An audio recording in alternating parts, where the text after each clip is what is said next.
Yeah, I mean, that's actually the thing about like this era is that everything that's out there now, or that's like easy to find, is retrospectives around the dual tour that they did, and right, and everyone is more interested in Give Up because Postal Service had not toured in 10 years or made a peep in 10 years.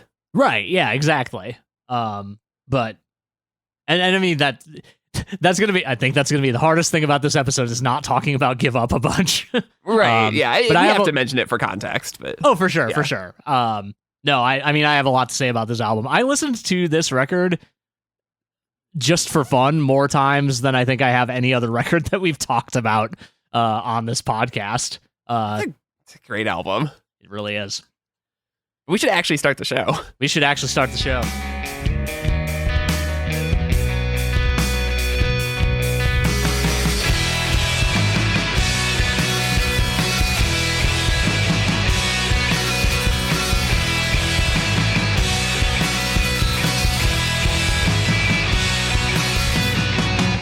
Welcome to Noise Floor, a podcast about music and our favorite artists' discographies. I'm Troy Sennett. And I'm Matt Kistler. And today we are talking about Death Cab for Cutie's Transatlanticism, released in October of 2003 on Barsuk Records, and one of the most iconic records of the indie emo scene of the early 2000s. I would actually say that this is up there with A Full Collapse, one of the records that we've covered that is the most defining of its scene that we've talked about yet on this show. I don't know, Matt. I feel like we've had a lot of episodes of these Death Cab episodes where we've just been like, I don't know, I heard this record later. But this was one I feel like we probably both heard. Maybe, I don't know, was this your first Death Cab record? What's your history with Transatlanticism? So this was definitely my first Death Cab record. I don't know if I gave the whole thing as much attention as I should have back in the day, because I think I've mentioned on this series before, I had a friend's band who covered The Sound of Settling, and I was like, oh, this song rocks. And I think I just didn't realize how great the rest of this record is. Like, The New Year is stuck in my soul, like it is for many people. And like I loved a bunch of other songs on this record, but I don't think I think it took until about the 10-year anniversary for me to like really start appreciating this thing for the behemoth of an album that it is. But this was definitely like my first real exposure to Death Cab for sure. What about you? It's early on in my, I feel like it's quite possible that I heard songs off this album before I heard anything off of Plans, but I Will Follow You Into the Dark is what I think of as my real intro to Death Cab. Sure. But songs from this record certainly were like in my consciousness. My friends were playing them. They were on mixtapes or mix CDs or whatever. Like, I had certainly heard The New Year and Title and Registration, fairly early on in my, knowing who this band was. The album, I feel like I come to a little bit later, maybe later in high school. I don't actually remember when I got the CD that I have of it. But I certainly, it is like lodged in my mind as just quintessential fall music. Played it all through the autumn and into the winter. Obviously, The New Year is a staple of every New Year's gathering that I have ever attended. And, yes, obviously. And these songs pop up in movies. They pop up in TV shows. Like this band was just, and that's kind of the story of this era of Death Cab is they go from this fairly successful indie band to on top of the world, basically. By the end of this album cycle, they have signed to a major label. And this is we talked about Photo Album as kind of a transition point, and this is where it skyrockets. This is Death Cab as basically the torchbearers of indie rock in the 2000s. Yeah, for sure. It is like just kind of on a high level. Like it feels in pretty much every way like a major step up from the Photo Album, an album that like in many ways, at least in terms of like fidelity and like kind of good hooks and stuff like that. Like that record was like leaps and bounds ahead of its predecessors in some ways. Obviously, it's like very rushed production and kind of not great working environment for everybody in the band. Caused it to be less than it probably could have been. This just feels like, every single interview that I've read or listened to was just about how ideal the whole situation around this album was. We have a new drummer, Jason, whose last name I am blanking on. Jason McGurr.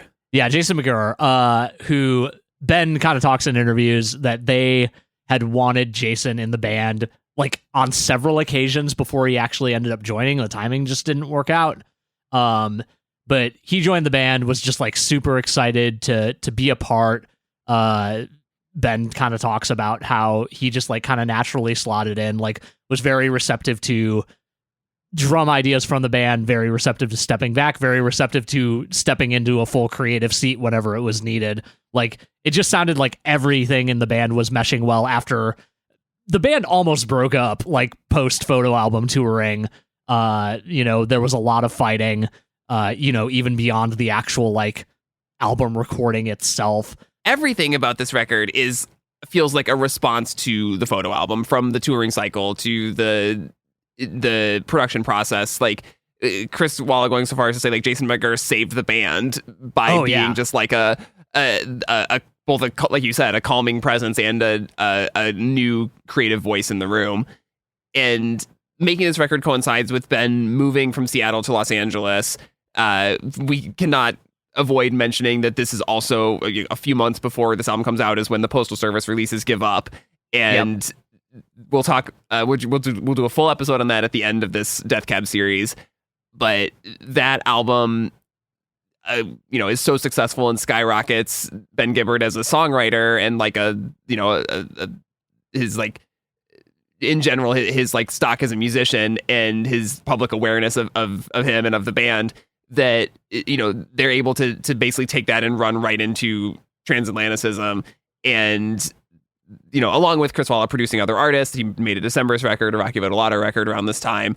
There's a lot of like stuff going on that then leads to them getting back into the Hall of Justice, Chris Walla's studio, as well as Tiny Telephone in California over 7 months, I think they took to make this record. Something along those lines, yeah. And I feel like this is a band that consistently talks about not working well under pressure and wanting the time and the space to sort of spread out. And Chris talks about himself as like a tinkerer, and he wants to build something and then deconstruct it and reconstruct it, which is how a lot of these songs come together, I think. Oh yeah, for sure. That was a thing that he was given the space to do, and like it is incredibly obvious how much that paid off in the end product, because we have, with the 10-year anniversary release of this record, they released the demos for every single song, which are not like the like early Ben demos that were sent to the band, but more like, well, some of them I think are, but some of them definitely aren't, because at one point Chris I think talked about how Transatlanticism, the title track, was like 2.5 minutes long. Right. And the demo that we have access to is like a little closer to what we end up getting on the album itself. But yeah, like even just from those demos, like there are very few songs that don't feel absolutely transformed by their final versions on the record. Even the ones that are more stripped back in the end, like you can hear the little things that got added by the band, by Chris, that just like put this album over the top. And also just like on the subject of on the subject of Jason McGurr, like the drums on this album are so fucking incredible. Like I cannot overstate that at all. And I don't think I've appreciated that nearly as much in the past as I do now, after having listened to this album, maybe more than any other album that we've like covered, like during the coverage period. I found myself just throwing this on repeat when I like could have been listening to other things, because it was just that much fun to have on. That sort of leads to a question I was going to ask you is, how do you feel like this, do you feel like you're experiencing this record differently now than you did 10 or 20 years ago? Yeah, I think I am. And I think part of that is, obviously a lot of the interviews that are like floating around about this record these days are kind of retrospective because of the big Give Up / Transatlanticism tour that Death Cab and the Postal Service did a couple of years ago, I guess 3 years ago now.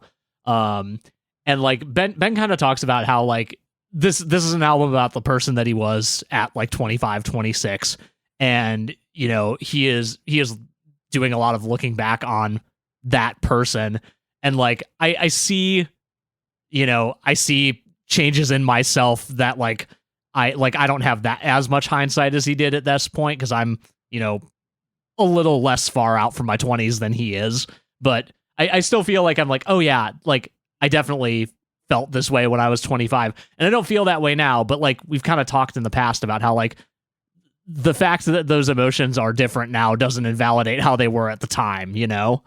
And I don't think that like I was fixating on this record very much in my 20s, so like I probably would have had a real moment with it if I had. But yeah, I don't know. I think my relationship with it is different, but I do feel like I have like, you know, a deeper appreciation for it as just an object of like a snapshot of this particular moment in time for a person.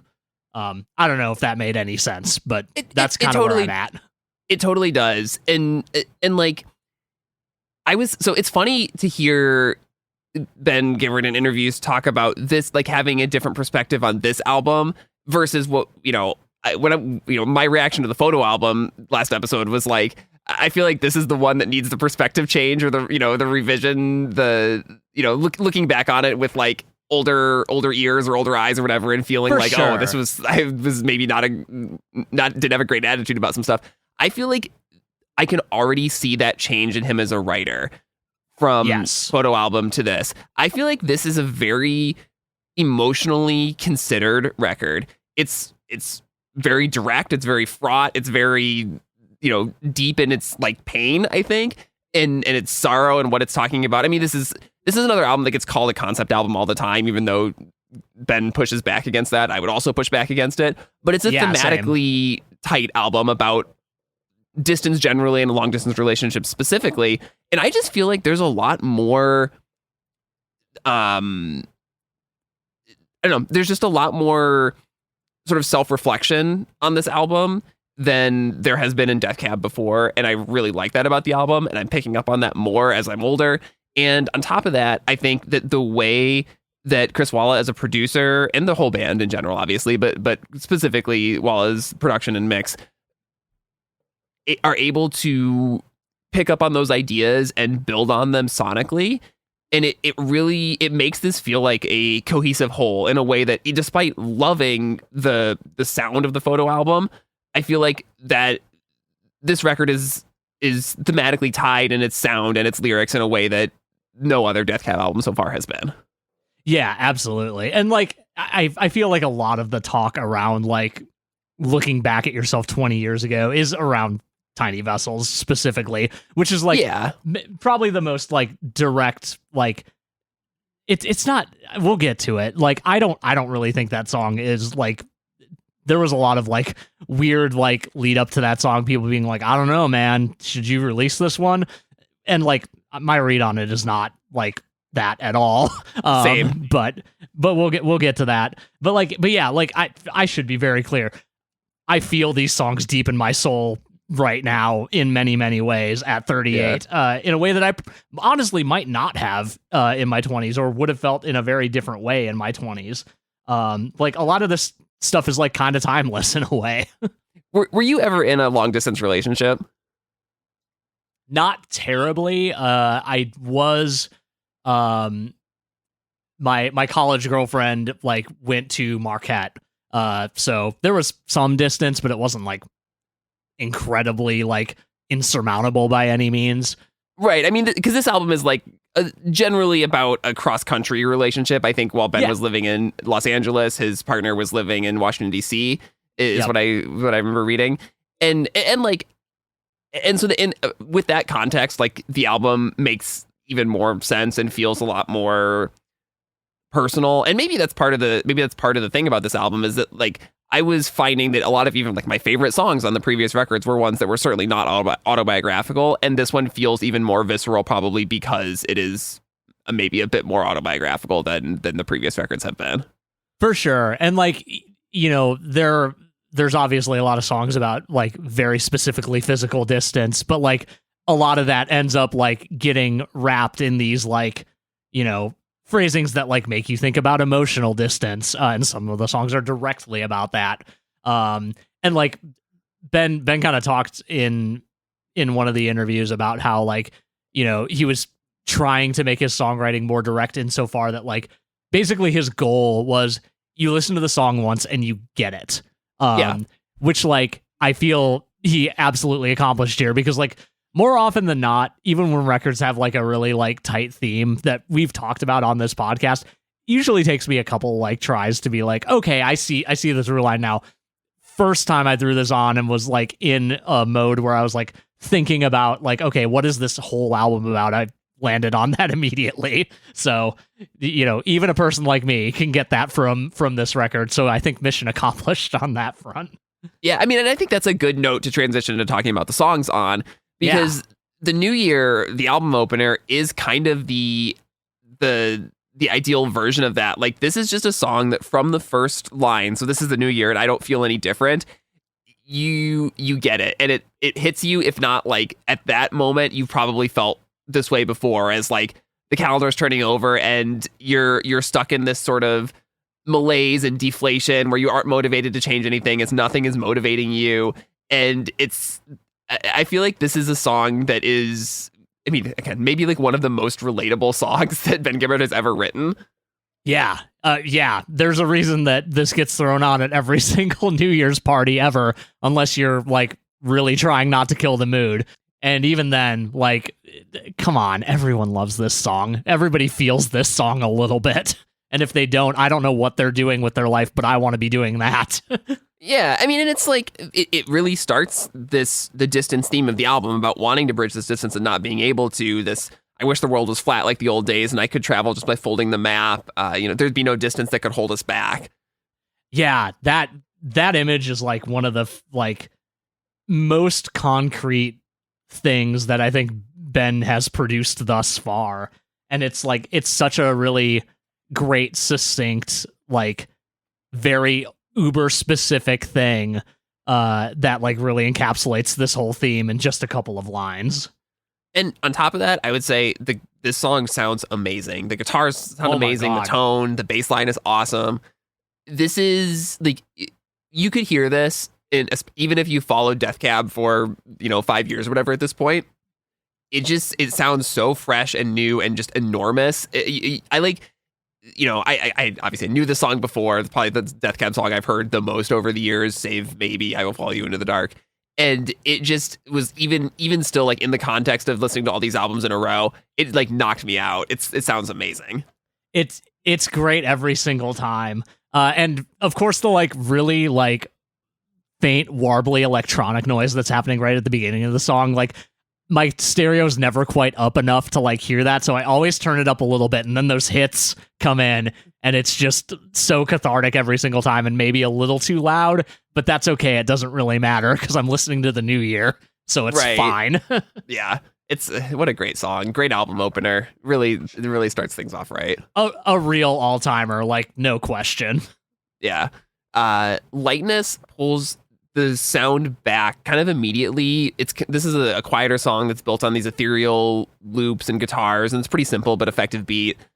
And I feel like this is more of like, I don't know, it's a song about sort of questioning the way you're looking at the world, what you're seeing there, and like knowing something feels off but having no real evidence for it. It's like looking for patterns in the static. What do you think of this song? I like this song a lot. I especially like the kind of second verse where we go through the lines, your heart is a river that flows through your chest, through every organ, your brain is the dam, and I am the fish who can't reach the core. Like, come on. That's absolutely wild. But also like, yeah, it gets at the themes that you were just talking about, and like the chorus is like 2 lines, but it's one of the catchier things in the like in the song. Just that little that I'm not going to try to sing right now. But it's so great. What do you make of the Ivory Lines lead lyric? Is it drugs? Is it highway lines? I kind of assumed that was a reference to the first verse, the like dress being described. Oh, okay. I like But that. I could also see either of those other things given the LA of it all.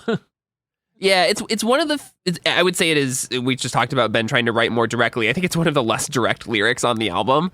Oh, for sure, yeah. I've never really. It's like you said, it's catchy and the ooh, whoa that I'm not gonna try to sing again. It gets stuck in my head, but like I've never quite had a good read on the lyric. I do like the "you shouldn't think what you're feeling" lyric in there. Again, this is a whole song about just self-doubt, basically. Yeah, exactly. Yeah, the you shouldn't think what you're feeling, I think, is kind of the core like tenet of the song, despite it not really being part of the quote unquote chorus, as Genius has labeled it.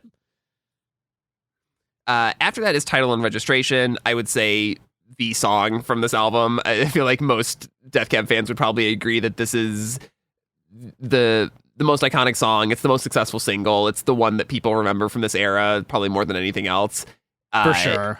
Yeah, I mean, part of that is the really incredible production at the beginning with this like kind of crushed drum beat and this acoustic guitar line that's so catchy and cool, and the way that the bass sneaks in, and this is not to mention like the lyrics, vocal performance is all really top tier Death Cab in this one.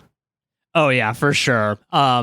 I do want to shout out the crunchy drums. Apparently, Chris used a Lexicon Veris speech on them, which is actually like meant to be for like speech therapy and speech pathology. But he just like kind of used it as this like kind of proto 8-bit bit crushing thing. And he claimed at least at the time of the interview that I read, which I think was like right around the Transatlanticism release, that he uses it every day, which is nuts. Yeah, and like the thing about this song is, so there's an early version of it that's on the single, and it sounds a little more photo albumy, a little more like here's a band playing a rock song in a room. And Chris claims that the song just wasn't working that way, and when he got to mixing it, came up with this all these different parts that are so that like define the beginning of the song, and basically put it all together that way at the mix stage, which is incredible. It just is, more evidence of his, real ear for production, because I don't think this song is as successful without that. Oh, definitely not. Like, lyrically, like, you get hit with the glove compartment isn't accurately named. Like, that is a compelling first line, but like, the song has its claws in you long before that, and I think that is, a large part of what makes it so successful. Right. I mean, but what makes it so enduring ultimately is this chorus, this lyric. Like, there's no blame for how our love did slowly fade, and now that it's gone, it's like it wasn't there at all. Just this very simple, direct lyric that is this feeling that so many people have had. Oh yeah, definitely. I will say one of my favorite moments of this song lyrically is this like kind of metatextual like moment that happens in like the middle of the song where is it in the song? Oh yeah, the when I stumbled upon pictures, I tried to forget. That's how this idea was drilled into my head. So like we like kind of zoom back out and like, oh right, we're literally like talking through the event that led to this song being written, which I really love. Right. Yeah. There's a music video for this song, a notable music video because I mean, this is really only like the third music video they've ever made, but right. Generally, for the past videos, they had hired a director who has basically just kind of done a shot footage of like people, relationships, couples, whatever it was, and just kind of edited it together in interesting ways. This is the first music video that features the band. And the video is great because it's basically Ben laying on an operating table while the rest of the band cuts him open and gives him a heart transplant with these kind of like cutesy, DIY craft looking organs. Amazing. I think it's a very good music video. And again, this is an era when a music video would get played on MTV and VH1 and you could get a lot of success just out of that. Definitely, yeah. But yeah, great song. It makes sense that this is kind of the one from this album. Definitely, yeah. After that is Expo 86, a title that references the Vancouver World's Fair of 1986. there's a big thing about this song that I really, really love. And this is not to take anything away from Likeness or from Title and Registration, but I feel like neither of those songs, or both of those songs, are kind of slowly building tension. And Expo 86 at the midpoint, at the second chorus, opens up in a way that just like lets it all out and is, to me, even more cathartic than The New Year. It is a spectacular moment on this album. That definitely tracks. It is a real, like, it's a moment where we like feel like we're really like hitting it in terms of like what this album sounds like what this album wants to be, even. Yeah. And I mean, this song, I feel like, is more of a look back at a relationship, or at least your own past, and like the maybe either there's one relationship that just feels like a treadmill or going up and down a slide, I guess is the metaphor they use, or this like looking back at your life and like every relationship you've been in feels like you're not making any progress or getting anywhere.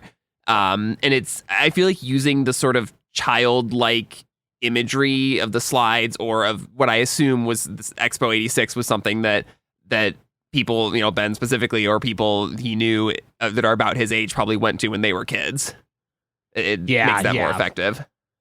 For sure, yeah. And like, we'll get to the demos later, but I found it very striking how many more times he says the squeaking of the skin against the steel has gotten worse in the original version of this song. So like clearly a metaphor he wants to lay on. But yeah, I don't know, like much like you, like that bridge is like so intense on this track. And I absolutely love it. The huge moments on this record like really feel like great payoffs for, everything that leads up to them. Yeah, it feels like even more than just simple tension and release. Like they're able to, I don't know if it's like literally a mastering thing where they make those moments just louder, or whatever it is they're doing to make them hit. There's a couple of them on the album, but this is the one that most sticks out to me because it's, 4 songs in. Yeah, definitely. After that is Sound of Settling. For my money, the best pop song Death Cab has ever written. For sure. A song that Ben did not like, allegedly, but Chris insisted that it be on the album, I think correctly. Oh, yeah. And I mean, I like this song. I think it's just an incredible melody. It's stuck in my head constantly. And despite having a very simple, repetitive chorus, the kind of thing I would usually bristle at, this, again, overcomes it. And I don't know, just the sense of the song that is about, not acting on things, not taking chances on things that could have made your life different or better. There's a sense of like deflatedness to it, similar to what I hear in The New Year. And to put that in such a peppy tune is, I think, quite clever, and it works really well. Yeah, and it's almost one of those songs where like the kind of peppiness of it, like you can almost do a read on this song where like the idea of settling is not inherently a negative. And like it's a complicated like subject for a lot of people. I think for people in their 20s it's not, and it's just bad. But I do like, kind of to that point, I really love the "Our youth is fleeting, old age is just around the bend, and I can't wait to go gray." One feels like Ben Gibbard called shot. He's graying now and he still looks pretty damn good. So I love that for him. But again, like definitely the actual read on the song is like, yeah, no, you can't actually, you're not excited for that. Come on. Yeah, I think there's some irony in what he's trying to say there. I don't read it as a song about contentment at all, or like looking forward to that. I read it as like, I'm going to live in my regret forever. Yeah. It's just sing this catchy tune about it. It's an incredibly depressing song with an incredibly catchy chorus, like you do. Yeah. The hand claps in the last chorus are so good too, like to take it up one more level. Yeah, the whole, like, I love that there are credits specifically for stomping and clapping on this record. Yeah. And they are very important, so they should absolutely be credited. There is a music video for this one too. This was the final single from the album. This is just, it's kind of a fun little performance / not so much like story video, just a bunch of recursive picture frames with people doing stuff in them. Sometimes it's the band playing, sometimes it's other people. It's just kind of a visually fun thing. For sure, yeah. Next up is Tiny Vessels, a song that, as you mentioned before, they talk about this in the documentary Drive Well, Sleep Carefully. which is about the making of Transatlanticism and more specifically the touring cycle after it. And the band, I can't remember which band member was like, this song is too vicious to put on this record. You know, do you actually want to put this side of yourself out there? And Ben was like, yeah, sure. It's fine. It's fine. It doesn't have to be, it's not necessarily about me, even though it absolutely is. And he has said that as such in interviews. But like you said earlier, I don't read this song as particularly, I don't feel like as a writer, I don't feel like there's anything that is too like awful about this. I think it is, whether or not it's autobiographical, I think the idea of like realizing you're not in love with someone and just going through the motions, it's a worthwhile thing to write about. Whether or not he actually admits to cheating on his partner in the song is, you can read that either way, I think, in the second verse. But I don't think the song is like too vicious to release. No, definitely not. So I kind of read this like prior to listening to the Broken Record interview that Ben did around the time that they were doing the 20-year tour. I kind of read it as a like recognizing, and this is a thing that happens in your teens and 20s a lot, I imagine, for people who dated a lot more than I did, like recognizing when you are in a relationship that is fully just based on lust and almost nothing else. And how that is hard to let go, because like for a long time of your youth, that's kind of what you have, until you kind of figure out what you actually want in a relationship. And he talks in that Broken Record interview about how this is pretty much exactly that. And it was about like a woman that he dated, I believe in California, who was like, very, very beautiful. He was very infatuated with her for a long time. They finally dated. At one point he realized, oh, this isn't actually going anywhere. This isn't what I actually want. Like, yeah, it's fun sometimes, but like, I can't do this long term. And I guess the person that it's about did hate this song when it came out, but they are good now, from what I understand, which is great. Yeah, I mean, again, like it's one of those things where like it's hard to admit when you realize something like this. It is a little bit harsh to say, but a person didn't mean anything to me. But like, if that's true, like that's what it is. Like, there's not really any other way to say it. I guess that's what I'm getting at, is like, if the song is honest, like I don't see any, I would not have had the reaction that the rest of the band had to releasing the song. If, right. As far as, in my opinion, at least, I don't know. Ben's been meaner to Los Angeles as a whole than he has been to this person, I think. Yeah. And I mean, it also just, there's sonic stuff about this song that's really cool. The bridge with the like megaphone sounding vocals is really neat.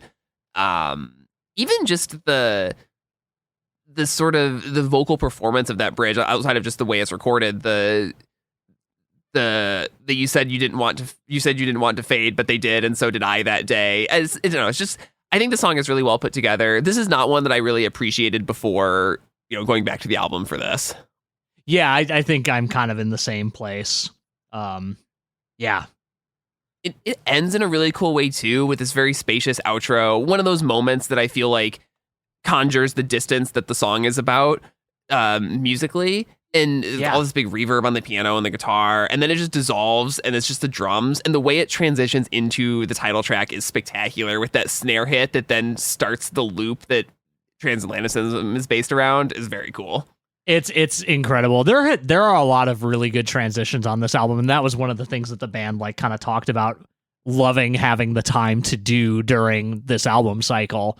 Like it made it feel like, even at moments where two songs are maybe about like slightly different things, which in this case, like not many of them are. A lot of them are, in fact, about the core theme of the album. But like it just makes everything feel so cohesive. And like, yeah, this transition in particular is probably the best one on the album by far. Yeah, and like it's true. Like Photo Album really does feel like 10 discrete songs, or 11, or however many are on it. And this feels like more of an album, if that makes sense. Even when you get beyond the conceptual ideas or whatever.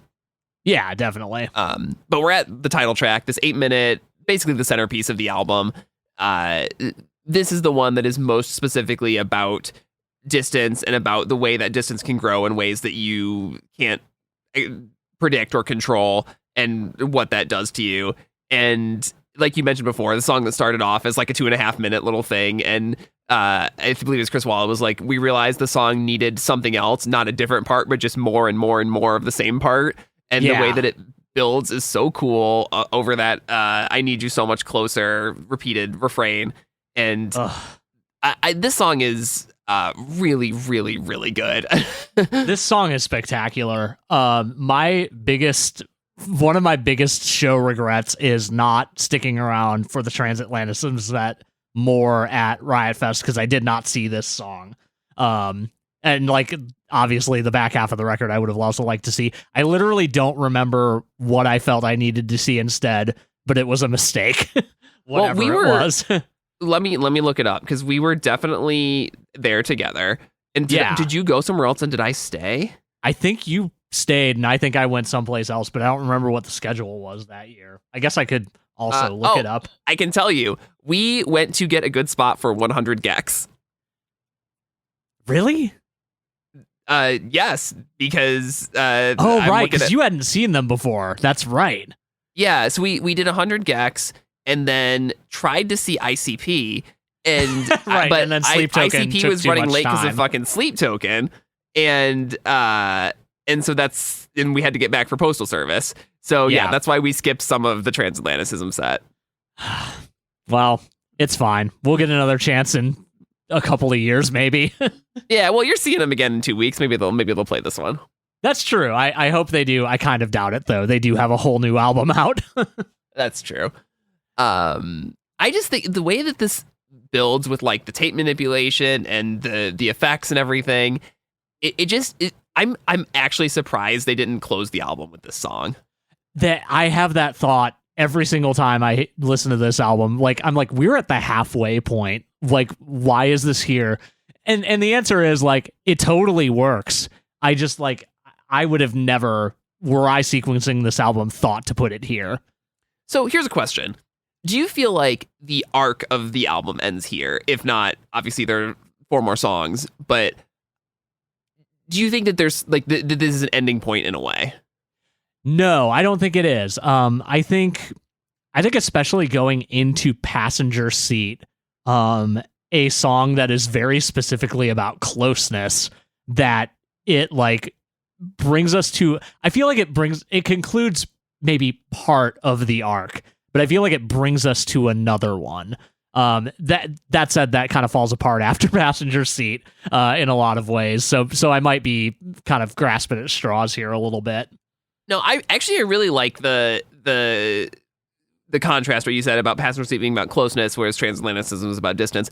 I just bring that up because I feel like after Transatlanticism, the album gets a little, I don't want to say scattershot, but like Passenger Seat is a very different kind of song than anything else on the record so far. Death of an Interior Decorator is writing from a different perspective. We Look Like Giants is doing something a little more with memory in the past. And like, I feel like those 3 songs, not that they're unworthy of being on the album, but I just feel like they don't have quite as much of a place in the theme and the arc of the record. It's there, like you could draw all the connections, and we will. But something about Transatlanticism, the song, just feels so like final to me. It definitely feels like a conclusion of some kind, if literally nothing else. And like, I think that is completely fair. Yeah, but we can get on to Passenger Seat, which, like you mentioned, like I really like that read. If we have the most distant song on the record, and now we have the song that's most about closeness, the rare love song, the rare happy song, this beautiful piano ballad. I have to wonder how many wedding vows have included the when you need directions, I'll be the guide for all time. Yeah, God, many of them, I imagine. Yeah. This song is really just stellar. Just to like touch a little bit on like the demo, like this song didn't change much from the demo, but the one big thing that comes in is that reversed piano that's happening like in the background, which is a thing that Chris has done before on Death Cab recordings, but I think it's like used to really great effect here. This song sounds great beyond also being really, really heartwarming. Yeah, had they done a song quite like this before? I guess they really haven't. Not really. Like, they've employed some of the like sonics that end up on this song, but like, yeah, I don't think there's anything quite like it in the catalog thus far. And I can't speak enough to the later catalog to tell you whether or not something happened since. Because there are some records that I think I straight up haven't listened to. Yeah, but no, I think this is a really good song. I mean, I can see it as like, it works, I think, just so well as like a denouement to Transatlanticism. For sure, yeah. Yeah, I really like what I specifically like about this song is like kind of the kind of acknowledgement of like the intimacy of the act of driving someone home, because like it's specifically like you are driving me home. It's not like we're together, we live together, we are both going home. Like you are inconvenient. It's like driving somebody to the airport. You are like going out of your way to do this thing for me, and like I love you for it. Like this is obviously romantic love, but like it doesn't necessarily have to be that. And like I think that like kind of, you know, even if you're like not in like writing your wedding vows using lyrics for this or from this mode, like it still hits, you know? Yeah, absolutely. Yeah. After that is Death of an Interior Decorator. This is a song that does feel like kind of an odd one out on this album to me because it is specifically written from a different perspective. It's based on the Woody Allen movie Interiors. In the documentary, Ben is like noted Woody Allen fan, Lord of the Rings hater, which is kind of funny. God, that didn't age very well. Yeah. But I mean, certain things about this are very familiar territory for Ben. There's lots of wedding imagery, which has come up again and again on these albums. There's lots of, I mean, the idea of distance, it can be obviously applied to the song, but it's more of an emotional distance, obviously, about this, this family that is basically pulled apart by loneliness and the chorus in the song, that "Can you tell me why you have been so sad," with that little vocal flair that he does is kind of like almost to the point of parody iconic Ben Gibbard. Oh my God, yeah, it's wild. And like the way it goes up really high. Yeah. It's cool and it's catchy and is one of those things that I'm just like, it's one of those things that made me understand why people might have found this band annoying at times, but I also really like it. Yeah, no, I think that it's a good move in a song like this, especially. One other thing that I really like about this song is there's this part, I forget exactly where it happens, but there's this part where Jason does this like kind of like destabilizing thing where like it's like kind of metric modulation, kind of not, where it feels like we're kind of slipping out of like consistent 3 for a little bit just because of the way that the bass drum and snare drum are hitting. And like that's a cool moment in a song like this that's like, you know, again, like kind of a standout on the record insofar that it like feels thematically not as much part of it as the other songs do. Yeah. I don't know. This is probably my least favorite song on this album. Me too, honestly. Yeah, and like I said, it's not that it doesn't entirely fit, but it's the one that sticks out the most to me in terms of like maybe just being an odd fit on the album. Yeah. It's the song that makes me have to say the album's still a 10, even if I don't necessarily love every single song. Yeah. After that is We Look Like Giants, a song that is kind of looking back at the beginnings of a relationship or a young relationship through the lens of memory and how that can, you know, how you feel about that looking back on it. It's a very ominous intro, kind of a sound they don't do a ton on this record with what they're doing with the bass and the drums and the piano there. Oh yeah, like this song has a foreboding quality to it out the gate, and like calling it We Looked Like Giants, like that kind of adds to that. But then by the time you get to the like actual part that the song like borrows its title from, it's like, oh no, this is literally about having sex in the backseat of your really small car. Right, yeah. So like, okay, never mind. We're okay here. Which is like the way that he merges the sort of crude, sort of funny, sort of sad, it all in that one lyric is I think that's really good writing. That is incredibly good writing, yeah. There's a mixing thing in this song that blows my mind every time I hear it.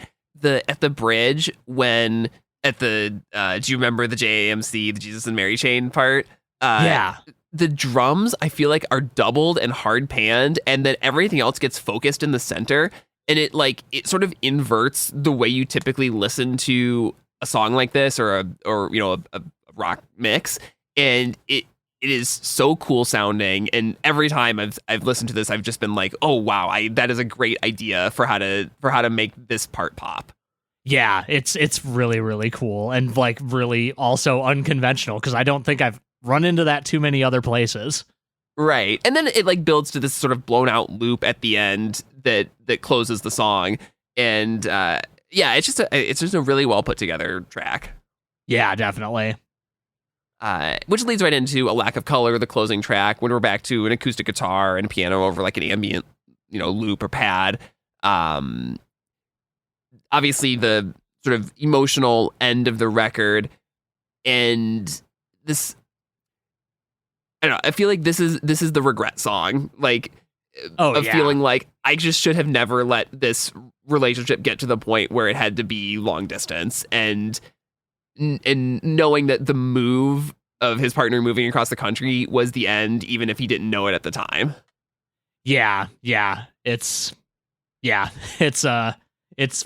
It's a lot. And like the huge specificity of like we hit that bridge and you get to call it 7:03, and on your machine I slur a plea for you to come home. Like this is like, oh yeah, no, like this is an actual experience that actually happened, probably. Yeah, it's very specific. Yeah.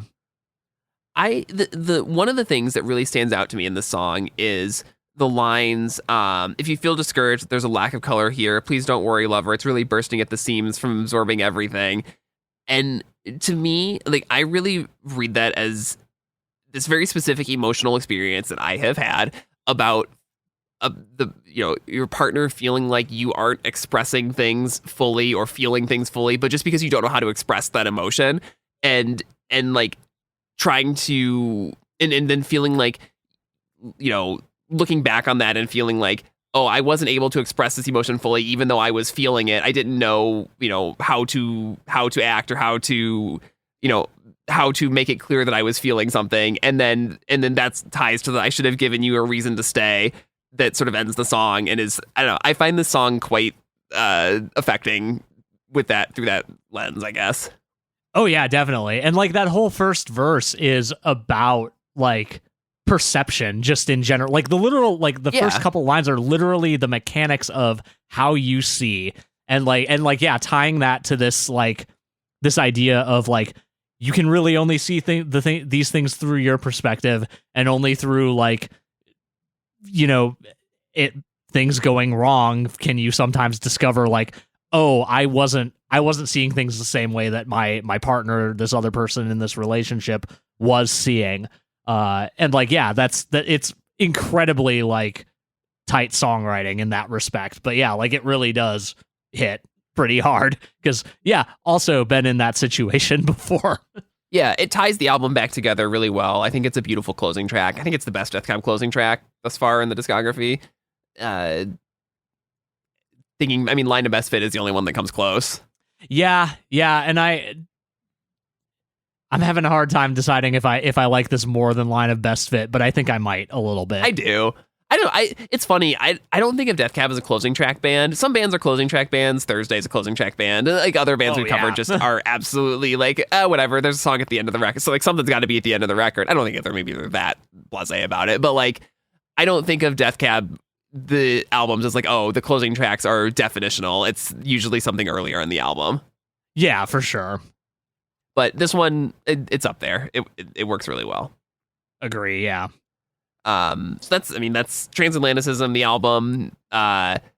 We talked a little bit about how this album just like, following this record, they absolutely rocket to success. They go from touring in vans to touring in buses. They are, this album goes gold within 2 years. It's their first album to chart on the Billboard 200. It's basically a resounding success beyond anything they could have imagined. It's not indie gold, it's actual gold this time. Right, exactly, yeah. And like I said, leads to them signing to Atlantic and making that major label jump. I don't know. Any final thoughts on the album before we talk about a few of the bonus tracks and stuff? No, just good album. That's all it really I've got. is. Yeah. So we talked a little bit about the original version of Title and Registration, but then strewn across a couple of singles and compilations, there are some cover of Julian Cope's "Will Shut Your Mouth," a "Christmas Baby Please Come Home" cover that's kind of cool, and a cover of a Daniel Johnston song, "Dream Scream." Any of those you particularly want to talk about? I like the Julian Cope cover. It's just kind of a rocker. It sounds like everybody's having a great time. Yeah. I didn't think I had heard the "Christmas Baby Please Come Home" cover until I put it on, and I was like, I've heard this song 10,000 times. It's and good. I don't know how I've never like consciously like clocked that like I've been listening to it, but it's really good. It's a really great version of that song.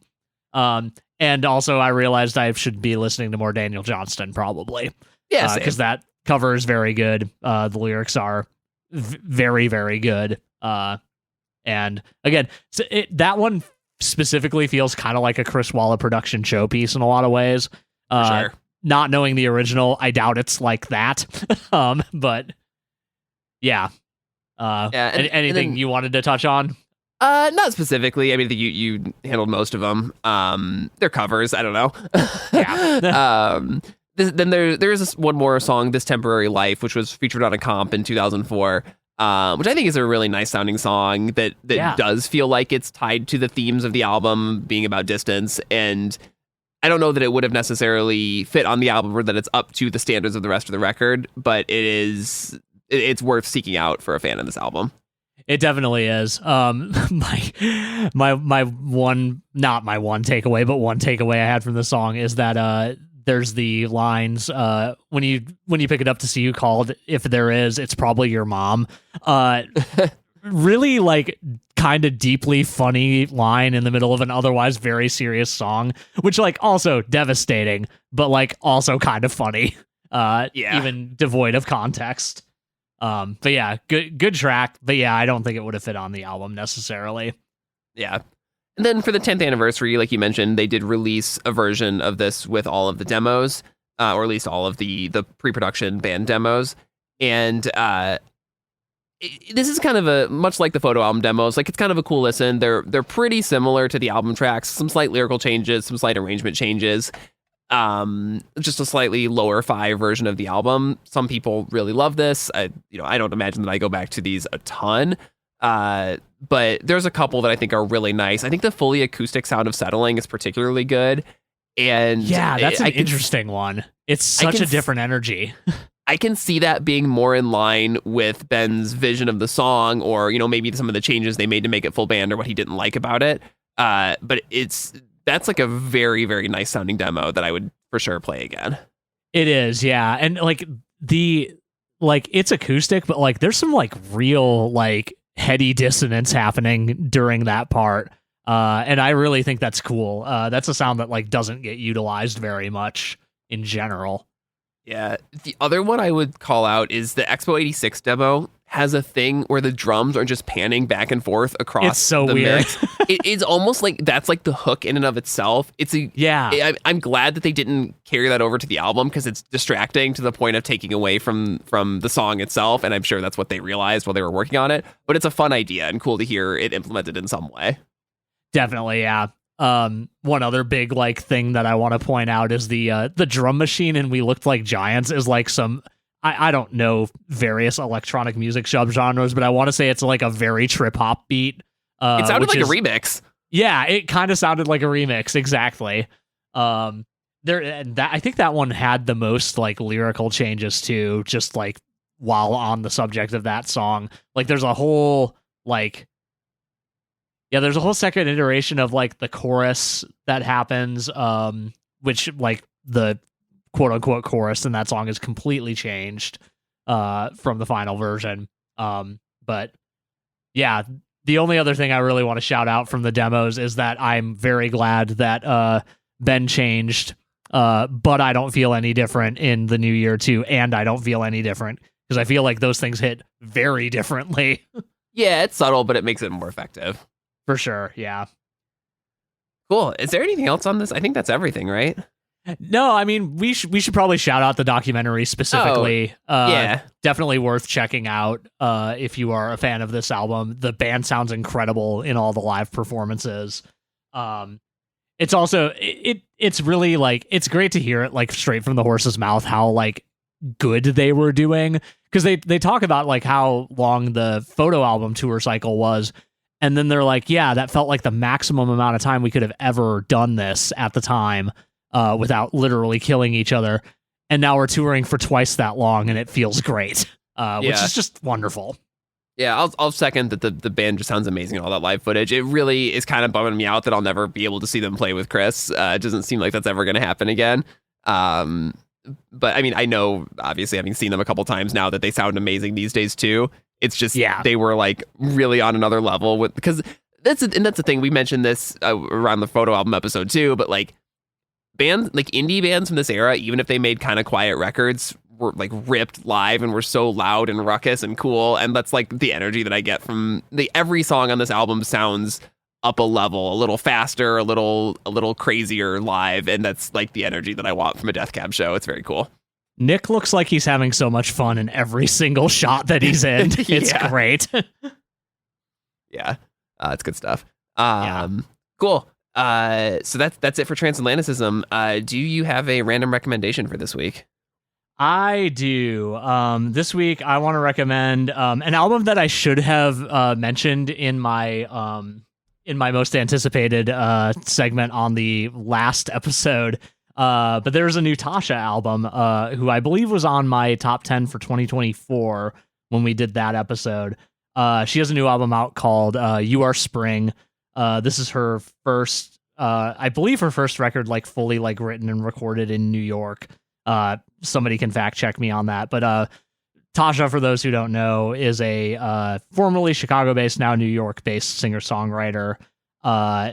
Just has like a lot of the same energy that like I love about like earlier Sufjan Stevens stuff in terms of like arrangement and just like the way that the vocal melodies are shaped and like some of the like lyrical content. That comparison is kind of easy to make since she was part of the like band / cast for the Illinois musical. So I don't want to like lean too heavily on that, but like it is definitely a point of comparison that I think is justified, because I mean it in a very, very positive way. But yeah, I hope she comes back to Chicago to play a show soon, especially for this record, because it's just a real delight of a record. But yeah, that's You Are Spring by Tasha. Yeah. What you got? Oh, I don't know what to recommend this week. I realized I forgot to do it. I was like looking at a bunch of stuff and I don't even know. Let's see. What I've been enjoying the most this last week has been Widow's Bay, the new new-ish TV series on Apple TV. This is a kind of horror, kind of comedy, sort of like Stephen King takes on Parks and Rec. It's kind of the vibe. Starring Matthew Rhys. It is about an island off of the coast of Maine, I assume, because it has Stephen King vibes, that has weird shit happening on it all the time, and allegedly anyone who was born there can never leave. And yeah, it's cool. It does comedy and horror in equal measure and extremely well. And I'm about halfway through the series right now and very excited to finish up the season. So yeah, that's my rec for this week, Widow's Bay. I have been recommended this by other people as well, so I will be watching this as soon as I possibly can. Yeah, I think you'll really like it. It sounds great. Yeah, for sure. Cool. All right. We will be back next week talking about Death Cab for Cutie's plans. And in the meantime, you can find us on the internet at noisefloorpodcast.com. Follow us on Instagram at noisefloorpod and send us email at noisefloorpodcast@gmail.com. We will see you next week. See you next week.